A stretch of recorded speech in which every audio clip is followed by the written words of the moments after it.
أما بعد فأعوذ بالله من الشيطان الرجيم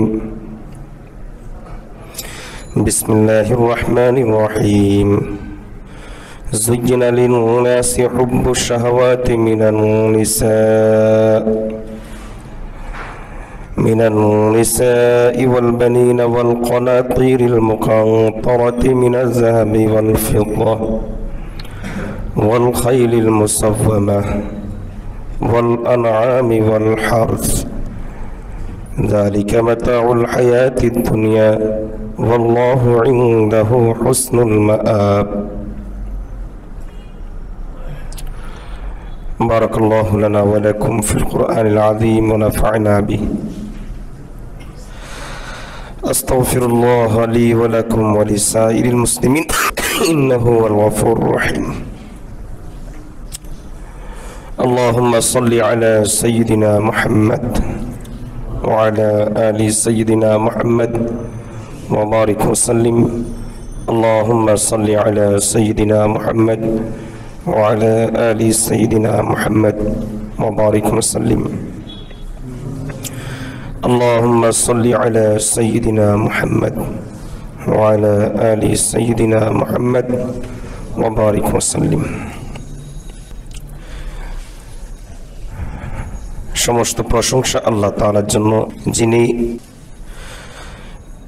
দীর্ঘদিন পর আমাদেরকে আবার এখানে আল্লাহর কালাম সামনে নিয়ে বসার তৌফিক দান করেছেন। আলহামদুলিল্লাহ। নানা ব্যস্ততার কারণে দীর্ঘদিন থেকে আমাদের ধারাবাহিক এই তাফসীরের আমল বন্ধ ছিল। আজকে আবার আল্লাহ তৌফিক দান করেছেন। আমার যতদূর মনে পড়ে, আমরা ইতিপূর্বে সূরা আল ইমরানের 13 নম্বর আয়াতের তাফসীর শুনেছি, যেখানে আল্লাহ তাআলা বদরের জিহাদ সম্পর্কে কিছু আলোকপাত করেছেন।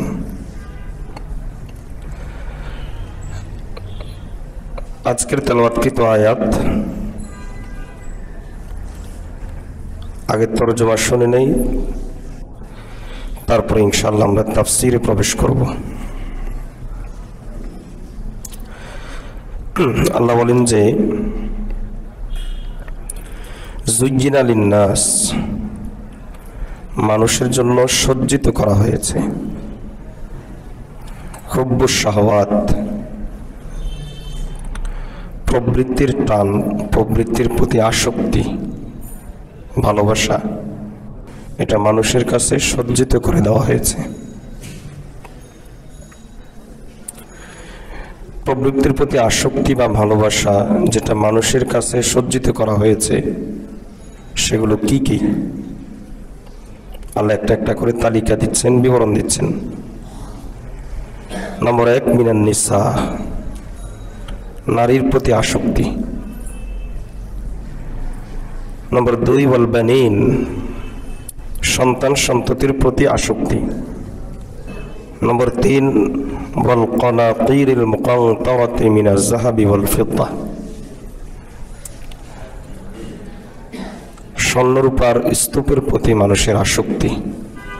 কাঁড়ি কাঁড়ি স্বর্ণ, কাঁড়ি কাঁড়ি রূপা হোক, মানুষের প্রবৃত্তির ভিতরে এর নেশা দিয়ে দেওয়া হয়েছে।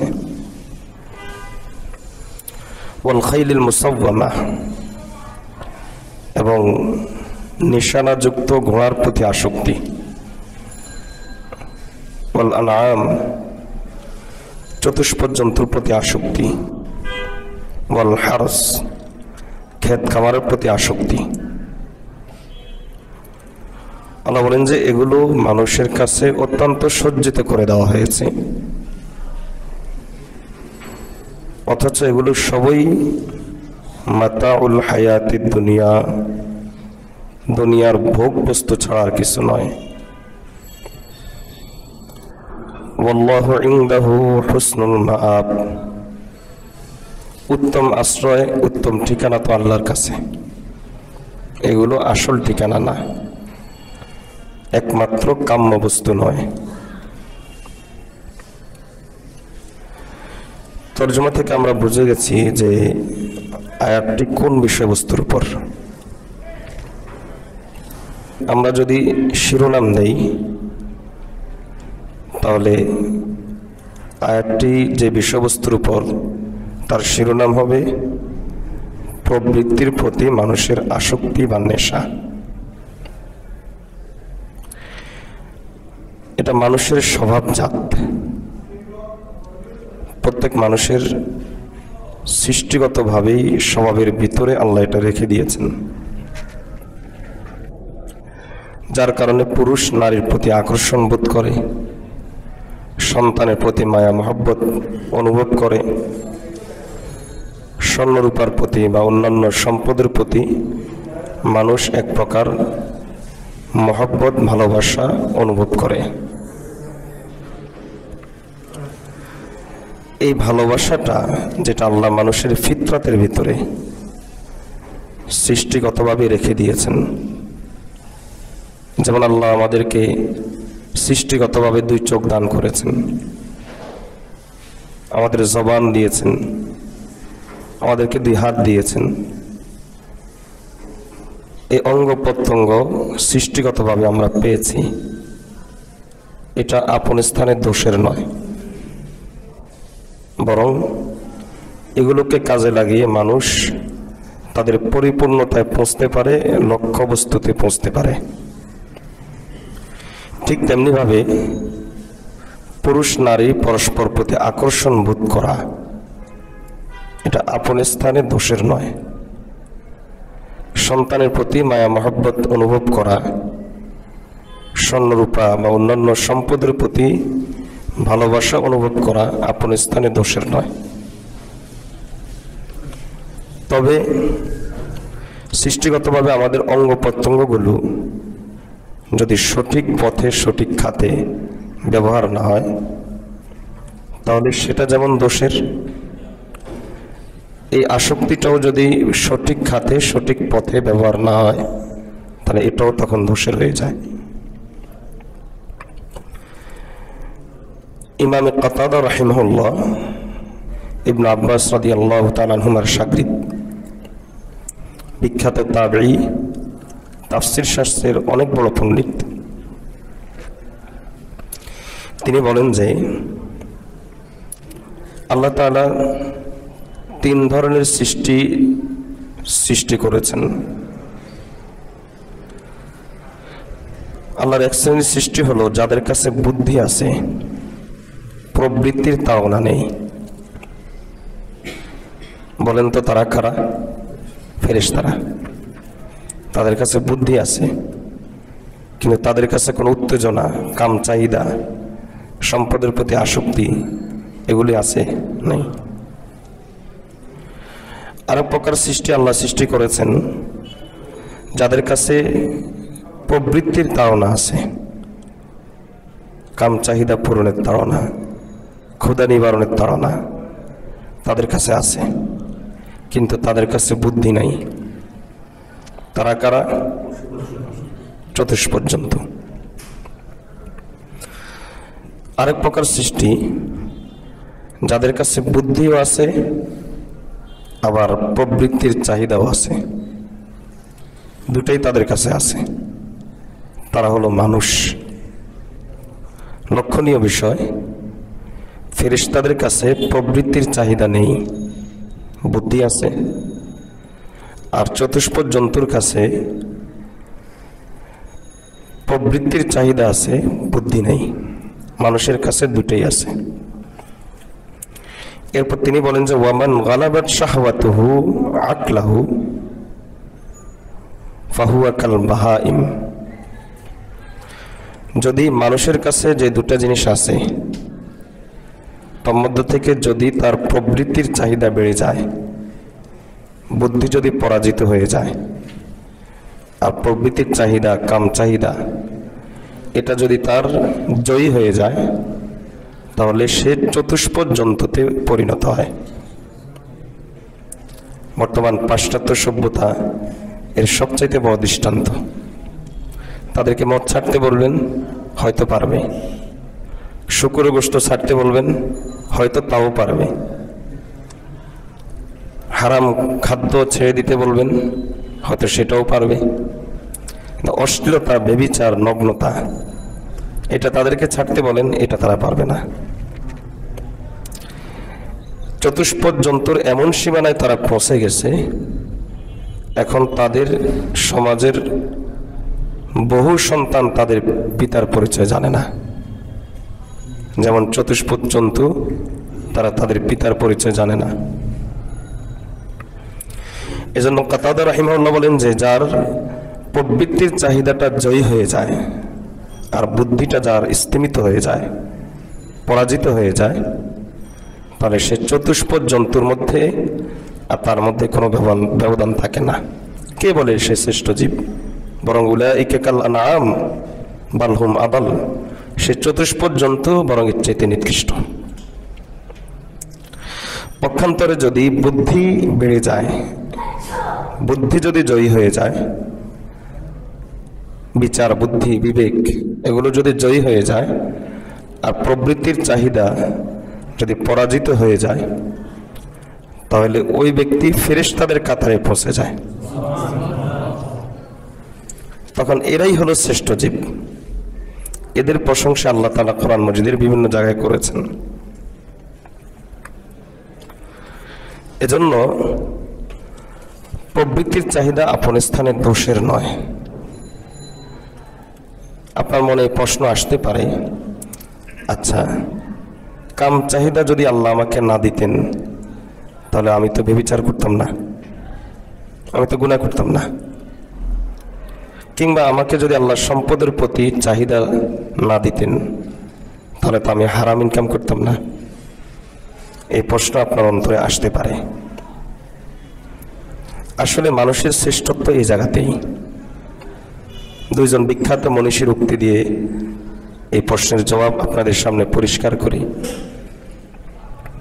হাফিজ ইবনে তাইমিয়া রাহিমাহুল্লাহ তিনি বলেন যে ইন্নাল্লাহা খালাকা ফীনা শাহওয়াত লিনাস্তাঈনা বিহা আলা কামালি মাসালিহিনা। আল্লাহ আমাদের অন্তরে প্রবৃত্তির চাহিদা দিয়েছেন, বিপরীত লিঙ্গের প্রতি আকর্ষণ, সম্পদের প্রতি আকর্ষণ, এগুলো আল্লাহ আমাদেরকে দিয়েছেন যেন আল্লাহ আমাদেরকে যে উদ্দেশ্যে সৃষ্টি করেছেন তার পরিপূর্ণতায় আমরা পৌঁছতে পারি। যেমন তিনি দৃষ্টান্ত দিন, যদি প্রবৃত্তির চাহিদা আল্লাহ না দিতেন তাহলে আমাদের সন্তান সন্ততি হতো না, এবং বেবিচার মুক্ত জিন্দেগি যাপন, বেবিচার মুক্ত জীবন যাপন, এর মধ্যে যে সমস্ত সওয়াব, জান্নাতের যে সমস্ত নিয়ামত লুকায়িত রয়েছে, ওই সমস্ত নিয়ামত আমরা পেতাম না। পবিত্র জীবন যাপন যে একটা বড় ইবাদত, এই ইবাদতের সন্ধান আমরা পেতাম না। ফেরেশতারা বহু তাসবিহ আদায় করতে পারে, কিন্তু একজন নারীকে সামনে এনে দিলে গুনাহ থেকে বেঁচে থাকার যে শ্রেষ্ঠ ইবাদত, নবীজির ভাষায় তাকুন আবাদান নাস, গুনাহ থেকে বেঁচে থাকা হলো সাধারণ ইবাদতের চাইতে সবচেয়ে বড় ইবাদত। তো এই ফেরেশতা এই সবচেয়ে বড় ইবাদতটা করতে পারবে না। তাহাজ্জুদ সে করতে পারবে, তাসবিহ সে আদায় করতে পারবে। সম্পদের প্রতি আসক্তি আল্লাহ যদি না দিতেন তাহলে সম্পদ ব্যবহার করে আল্লাহর নিকটে পৌঁছার যে সমস্ত ওসিলা আল্লাহ দিয়েছেন সেগুলো আমাদের দ্বারা হয়ে উঠত না। ফেরেশতাদের সম্পদের প্রতি কোনো আসক্তি নাই, আমাদের আসক্তি আছে। এই আসক্তি থাকার পরেও আমরা যদি আল্লাহর রাস্তায় খরচ করি অত্যন্ত সঙ্গোপনে আল্লাহকে সন্তুষ্ট করার উদ্দেশ্যে, তাহলে আল্লাহ তাআলা আরশের নিচে ছায়া দিয়ে দিবেন। তো এই ইবাদতটা তো ফেরেশতারা করতে পারতো না। এজন্য ইবনে তাইমিয়া রাহমাতুল্লাহ আলাইহি বলেন যে মানুষের সৃষ্টিগতভাবেই এই চাহিদা দিয়ে দেওয়া হয়েছে এজন্য যাতে করে সে এগুলোকে ব্যবহার করে, এগুলোর সাহায্য নিয়ে আল্লাহর পরিপূর্ণ বান্দা হতে পারে, এমন বান্দা যে বান্দার তুলনা ফেরেশতাদের সাথেও হবে না, বরং ফেরেশতাদের চাইতেও তারা উঠবে। আল্লাহ এজন্য এগুলো দান করেছেন। শেখুল ইসলাম মুফতি তাকি ওসমানী দামাত বারাকাতুহুম এই কথাটাকে একটু ভিন্নভাবে বলেন। তিনি বলেন যে গুনার প্রতি চাহিদা না থাকলে ওই গুনাহ থেকে বেঁচে থাকার মধ্যে আলাদা কোনো কৃতিত্ব নাই, চাহিদাই নেই, সে গুনাহ থেকে বেঁচে থেকেছে, এটা কোনো বেটাগিরি না। ফেরেশতাদের গুনার প্রতি চাহিদা নাই, এজন্য তারা গুনাহ থেকে সম্পূর্ণরূপে নিষ্পাপ। তাদের এই নিষ্পাপ হওয়াটা আলাদা কোনো কৃতিত্ব নয়, এমন কোনো বৈশিষ্ট্য নয় যেটা আলাদা করে তাদের কৃতিত্ব হিসাবে পেশ করা যায়। হ্যাঁ, এটা হলো তাদের একটা স্বাভাবিক গুণ, কিন্তু অন্যর সাথে তুলনা করে তাদের শ্রেষ্ঠত্ব প্রমাণের জন্য এই গুণটা যথেষ্ট নয়। পক্ষান্তরে মানুষকে আল্লাহ তাআলা গুনার প্রতি চাহিদা দিয়ে দিয়েছেন, এরপরও যদি সে গুনাহ থেকে বেঁচে থাকে তাহলে এর মধ্যেই হলো আলাদা কৃতিত্ব, আর এর ভিতরে আল্লাহ শ্রেষ্ঠত্ব লুকিয়ে রেখেছেন। আমাদের শ্রেষ্ঠত্ব হলো এখানেই। যাই হোক, আল্লাহ তাআলা আমাদের মাঝে প্রবৃত্তির প্রতি চাহিদা অত্যন্ত সজ্জিত করে দিয়েছেন, মোহগ্রস্ত করে দিয়েছেন আল্লাহ। এটা আল্লাহ কেন দিয়েছেন এটা তো বুঝলাম, কি কি দিয়েছেন, কিসের প্রতি আমাদের আকর্ষণ। আল্লাহ তালিকার মধ্যে সর্বপ্রথম এনেছেন মিনান নিসা, নারীদের প্রতি আকর্ষণ। দেখেন, এই নারীরা একদিকে যেমন ভাবে আমাদের জন্য সবচাইতে বড় ফিতনা, আমার কথা নয়, নবী সাল্লাল্লাহু আলাইহি ওয়াসাল্লামের কথা। উসামা ইবনে যায়েদ রাদিয়াল্লাহু তাআলা থেকে বর্ণিত হাদিস, মা তারাকতু বা'দি ফিতনাতান আদাররু আলার রিজালি মিনান নিসা। নবী সাল্লাল্লাহু আলাইহি ওয়াসাল্লাম বলেন যে পুরুষদের জন্য নারীদের চাইতে ক্ষতিকর ফিতনা আমি আমার পরে আর ছেড়ে যাই নাই। এটা হলো সবচাইতে বড় ফিতনা, বড় চুলের ফিতনা, এটা হলো সবচাইতে বড় ফিতনা। আর অপরদিকে এই নারী যদি সতী সাধ্বী হয়, তার নবী সাল্লাল্লাহু আলাইহি ওয়াসাল্লাম বলেন আদ-দুনিয়া কুল্লুহা মাতা, দুনিয়ার সব সম্পদ সম্পদ, মানব সম্পদ একটা সম্পদ, মানব সম্পদ সবচেয়ে বড় সম্পদ। আর এই মানব সম্পদের মধ্যেও শ্রেষ্ঠ সম্পদ হলো আল মারআতুস সালিহা, একজন সতী সাধ্বী নেককার স্ত্রী। তাহলে একদিকে আকর্ষণ আছে, আবার আরেকদিকে এই নেককার স্ত্রীকেই বলা হয়েছে সব কিছুর চাইতে বড় সম্পদ হলো এটা। একদিকে নবী সাল্লাল্লাহু আলাইহি ওয়াসাল্লাম বলেছেন যে এই প্রবৃত্তির চাহিদার ভিতরে জাহান্নামটা লুকায়িত। ওয়াহুফাতিন নারু বিশাহওয়াত, নবীজির ভাষায় এই জাহান্নামের একটা ঢাকনা আছে, ঢাকনা। এই ঢাকনাটা উঠালেই এর ভিতরেই হলো জাহান্নাম। সে ঢাকনাটার নাম কি? সে ঢাকনাটার নাম হলো আশ-শাহওয়াত, প্রবৃত্তির চাহিদা। আপনি ব্যভিচারের প্রতি আকর্ষণ তৈরি হওয়ার পর ব্যভিচার করে ফেললেন অথবা অগ্রসর হলেন। এখানে দুইটা বিষয়, একটা হলো ব্যভিচার সরাসরি করা, আর একটা হলো ব্যভিচারের প্রতি অগ্রসর হওয়া। নবীজি সাল্লাল্লাহু আলাইহি ওয়াসাল্লাম হাদিসের মধ্যে দুটাকেই ব্যভিচার বলেছেন। আল্লাহ তাআলা কোরআন মাজিদের মধ্যে বলেন ওয়ালা তাকরাবুজ জিনা ইন্নাহু কানা ফাহিশাতাও ওয়া সাআ সাবিলা, তোমরা ব্যভিচারের প্রতি অগ্রসর হইও না। ব্যভিচারের প্রতি অগ্রসর হওয়া মানে কি? কিছু দৃষ্টান্ত, যেমন ধরুন আপনার কাছে স্মার্টফোন আছে, নেট সংযোগ আছে, দরজা জানলা বন্ধ, আপনাকে দেখার কেউ নেই, আপনি গুগলে সার্চ দিলেন এবং একটা নগ্ন ওয়েবসাইটে ঢুকে গেলেন, এটা হলো আপনি ব্যভিচারের প্রতি অগ্রসর হলেন। নবী সাল্লাল্লাহু আলাইহি ওয়াসাল্লাম ভাষায় এই যে এই ক্লিকটা, অথবা আমি যে এই যে মোবাইলের একটু প্রেস করলাম, মোবাইল যে আমি একটু টাচ করলাম, নবীজির ভাষায় এটা হলো হাতের ব্যভিচার।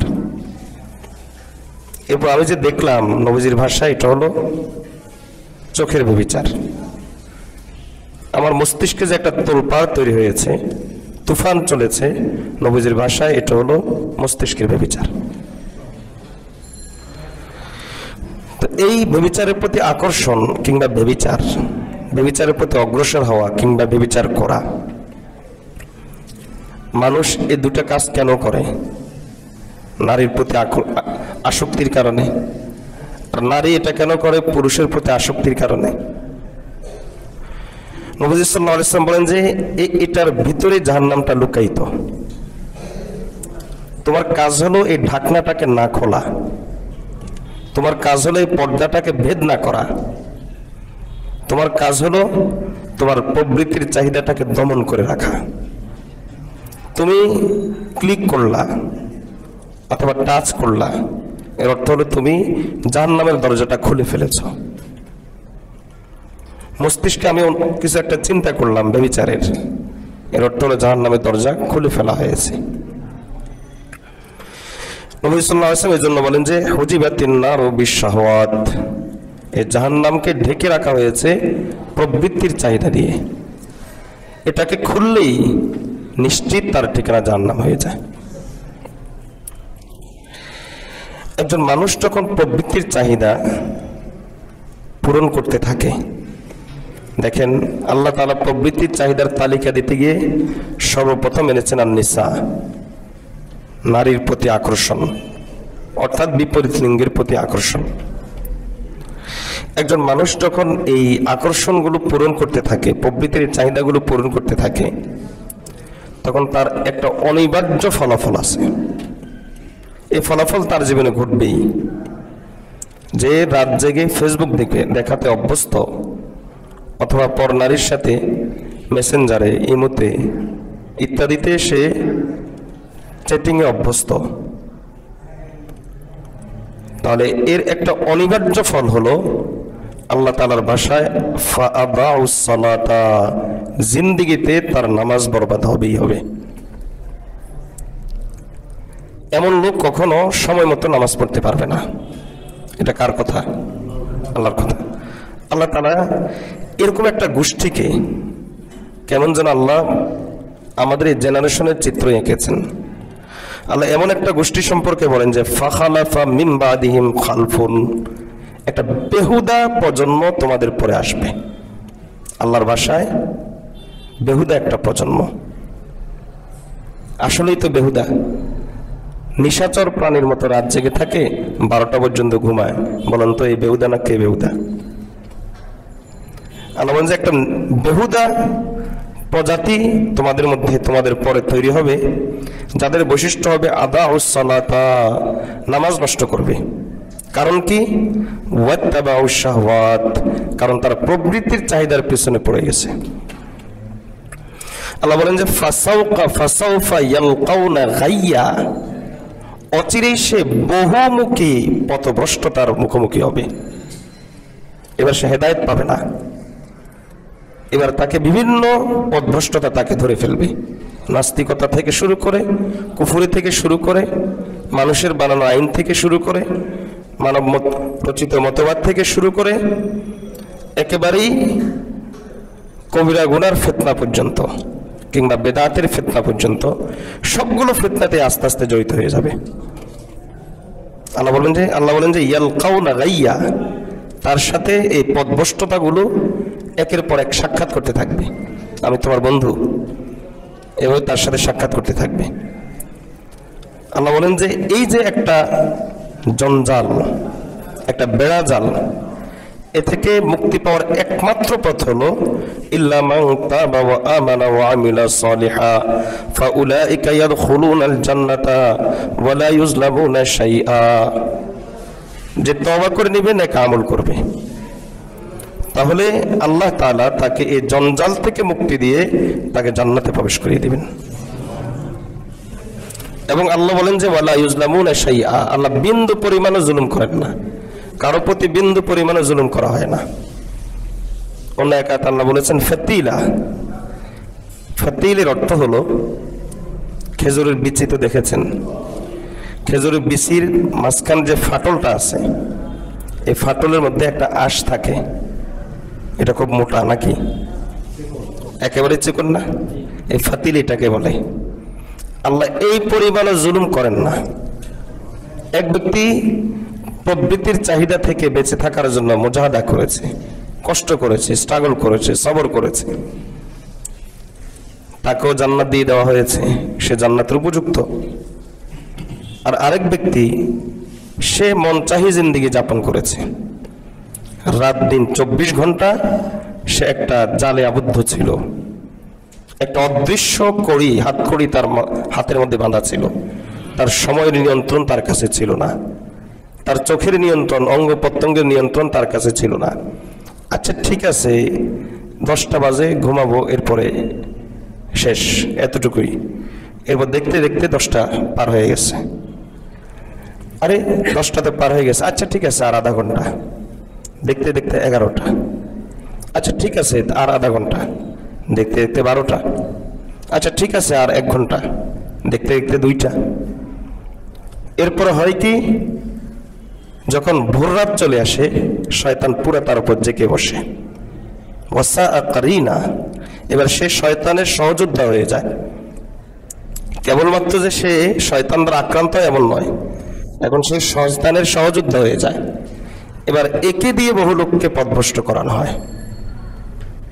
এবার এই রাত জেগে নিশাচর প্রাণীর মতো বন্ধু বান্ধবের সাথে বিভিন্ন নোংরা জিনিস শেয়ার করে, আলাপ করে।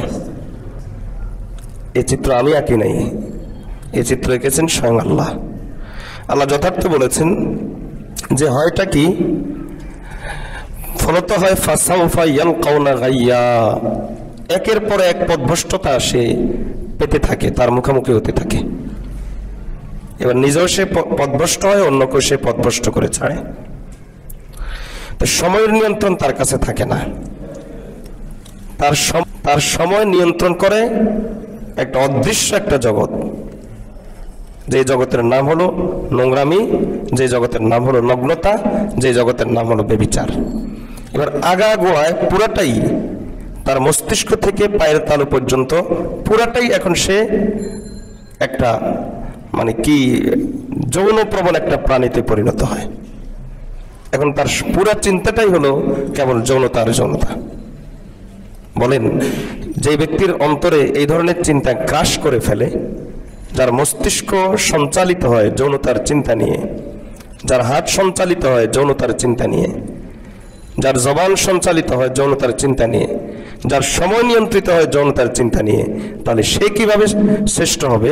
আল্লাহ যথার্থ বলেছেন, উলাইকা কাল আনআম। কে বলেছে এরা শ্রেষ্ঠ? এরা চতুষ্পদ জন্তু, বালহুম আদাল, বরং এর চাইতে নিকৃষ্ট। কারণ চতুষ্পদ জন্তু তার কাছে সময়ের নিয়ন্ত্রণ আছে, এর কাছে এটাও নাই। তার কাছেও কিছু নিজস্ব নিয়ম রীতি আছে, এর কাছে এটাও নাই। আস্তে আস্তে তার মধ্যে বিকৃত যৌনাচারের চিন্তা তার মাথার ভিতরে চলে আসে। এরপরেই সমাজে দুর্ঘটনা ঘটে। আল্লাহর কাছে পানা চাই, এমন এমন বিকৃত যৌনতার ঘটনা ঘটে যেটার কল্পনাও হয়তো ওই পর্যন্ত আমাদের যাবে না। আল্লাহ আমাদের সকলকে হেফাজত করুন। এজন্য আল্লাহ বলেন যে প্রথম যে জিনিসটা সজ্জিত করা হয়েছে মানুষের কাছে প্রবৃত্তির চাহিদার অংশ হিসাবে, সেটা হল নিসা, বিপরীত লিঙ্গের প্রতি আকর্ষণ। আমরা সকলেই এই প্রবৃত্তির চাহিদাটাকে সঠিকভাবে নিয়ন্ত্রণ করে, এই প্রবৃত্তির চাহিদার মাধ্যমে এর উসিলা দিয়ে একে ব্যবহার করে জান্নাতে যেতে চাইতো। কারণ এটা সঠিক পথে নিয়ন্ত্রিত না হলে সে চতুষ্পদ জন্তুর চেয়ে খারাপ হয়ে যায়। এটাকে নিয়ন্ত্রণ করে, সঠিক পথে নিয়ন্ত্রণ করে, যাতে একজন মানুষ, একজন মুমিন জান্নাতের বাসিন্দা হতে পারে। এজন্য ইসলাম কিছু পদক্ষেপ দিয়েছে, কিছু কর্মসূচি দিয়েছে। এই কর্মসূচিগুলো যেমনভাবে নিজে ফলো করতে হয়, ঠিক তেমনিভাবে পরিবারের সদস্যদেরকে এগুলো শিখাতে হয়। বিশেষ করে শিশুদেরকে এগুলোর দীক্ষা দিতে হয়।